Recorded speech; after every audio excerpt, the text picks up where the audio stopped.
अस्सलाम वालेकुम मेरे प्यारे दोस्तों, क्या हाल है? खैरियत है? कानूनी टीवी चैनल्स की तरफ से मुनसिफ अवान एडवोकेट का लाहौर हाई कोर्ट से आपको सलाम। अभी लाहौर हाई कोर्ट से ख़बर आई है कि जनाब परवेज़ मुशर्रफ साहब के केस में जो 4 दिन से यहाँ पे लाहौर हाई कोर्ट में चल रहा था, उसमें फ़ैसला आया है कि जो इस्लामाबाद में एक खसूसी अदालत परवेज़ मुशर्रफ की बनाई गई थी वो गैर कानूनी थी। अच्छा, जब वो गैर कानूनी थी तो उनका सारा ट्रायल भी गैर कानूनी है, इसलिए जो है ना वो कोई कार्रवाई जो है सारी मुअत्तल की जाती है और परवेज़ मुशर्रफ की जो सज़ाए मौत है उसको भी ख़त्म किया जाता है। दोस्तों, ये मेरे लिए तो बड़ी हैरान कुन बात है कि इस तरह का फ़ैसला मैंने तो अपनी पहले पूरी 30 साल तारीख़ में ये मेरे लिए पहला ये मौका है कि इस तरह का फ़ैसला मैं सुन रहा हूँ, क्योंकि ये पहले ये ख़ुद ही ये जज साहब जो हेड कर रहे थे सैयद मज़ार अली नकवी साहब, इनकी ऑब्ज़र्वेशन आती रही है कि जनाब क्या हमारी जुरिस्डिक्शन भी है कि नहीं है, क्योंकि 3 जजों ने फ़ैसला किया है, वो तीनों लाहौर हाई कोर्ट के जज थे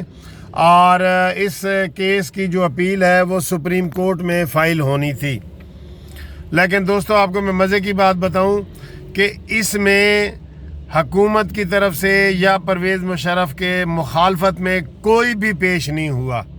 मुखालफत में कोई था ही नहीं। सारा वो कैसे ना जैसे यकतरफ़ा फ़ैसला होता है,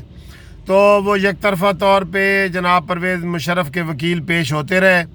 3 दफ़ा ये होते रहे। और मैं इस पे हैरान हो रहा हूँ कि ऑब्ज़र्वेशन सारी की सारी जो थी वो ये थी जस्टिस मज़ार अली नकवी साहब की कि हम इस केस को बताएं कि हम इस केस को सुन भी सकते हैं या नहीं सुन सकते। और इतनी जल्दी में ये केस का फ़ैसला सुनाया गया है, हालांकि इस फ़ैसले के बारे में पूरी कौम के कंसर्न है और इसके ऊपर अमाइकस के तौर पे काफ़ी सारे वकला को बुलाना चाहिए था, क्योंकि हुकूमत ने तो मुखालफत का आने के लिए हुकूमत तैयार ही नहीं थी और हुकूमत पहले भी तैयार नहीं थी। और हुकूमत की बात पहले जो है वो खसूसी अदालत ने ये बात उनकी नहीं सुनी थी, क्योंकि वो कह रहे थे जी कि परवेज़ मुशर्रफ को बरी किया जाए और छोड़ा जाए, और ये नहीं कि मुद्दई और मुद्दई और मुलज़म दोनों आपस में मिल गए थे। तो यहाँ पे भी दोस्तों ये है कि मुलज़म की तरफ से तो वकील पेश हुए, लेकिन मुद्दई की तरफ से कोई वकील पेश नहीं हुए। और आज ये फ़ैसला आया है जिसकी मिसाल पहले कहीं नहीं मिलती। और मैं आपको मज़े की बात बताऊं कि जब 2014 में इस खसूसी अदालत के क़याम को बनाया गया था, तो परवेज़ मुशर्रफ साहब की तरफ से इस्लामाबाद हाई कोर्ट में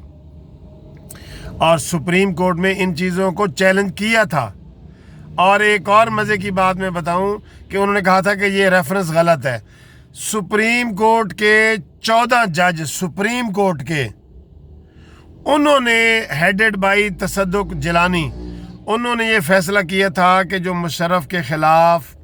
ये रेफरेंस पेश किया गया है वो ठीक है, और उन्होंने परवेज़ मुशर्रफ की जो वो अपील थी या पटिशन थी वो खारिज की थी 14 जज सुप्रीम कोर्ट के।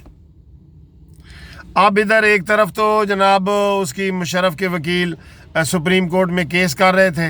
इधर एक एप्लीकेशन डाली गई जिसको पहले तो सीरियस लिया ही नहीं गया, और इसको उन्होंने कहा जी कि ये ऐसी ही एप्लीकेशन है और ये पहले की फ़ैसले से पहले की आई हुई थी। लेकिन आज जब ये फ़ैसला आया है तो हर बंदा अंगुश्त बदंदा है कि यार ये किस किस्म का फ़ैसला आ गया है। और मैं ये समझता हूँ, मैं ये बतौर एक ज्यूरिस्ट ये समझता हूँ कि मैंने पहले कभी ऐसे फ़ैसला इस तरह का मेरी नज़र से नहीं गुज़रा, ठीक है, कि जिसका मैटर सुप्रीम कोर्ट में गया हो, जिसका मैटर इस्लामाबाद हाई कोर्ट में गया हो, जिसकी तश्कील को चैलेंज किया गया हो, जिसके रेफरेंस को चैलेंज किया गया हो और सुप्रीम कोर्ट के 14 जजों ने उसको खारिज किया हो, और उसके बाद जो है इस तरह का ये फ़ैसला आना, ये अभी तो इसकी समझ से बाला है। और हम ये समझ रहे हैं, मैं ये समझ रहा हूँ कि ये फ़ैसला जो है ये गलत है और इसको हुकूमत तो अब चैलेंज नहीं करेगी और परवेज़ मुशर्रफ ने भी चैलेंज नहीं करना, तो लगता है ये मसला इधर ही ख़त्म हो जाएगा और इसकी जो है ना یہ حکومت کی بدنیتی ہے اس میں ساری کی ساری بدنیتی حکومت کی ہے. حکومت نہ تو پہلے جب سزا ہوئی اس وقت یہ کیس سننا چاہ رہی تھی اور نہ اس کو وہ کرنا چاہ رہی تھی، اور نہ ادھر کوئی ان کی طرف سے کوئی سیریس طریقے سے کوئی پیشی ہوئی ہے، اور اس لیے یک طرفہ طور پہ یہ فیصلہ مشرف کے حق میں آ گیا ہے. اور 6 سال پہلے بنی ہوئی عدالت کو آج چیلنج کیا گیا ہے. بھئی ادھر ٹائم بارڈ ہے تو ادھر ٹائم بارڈ نہیں ہے.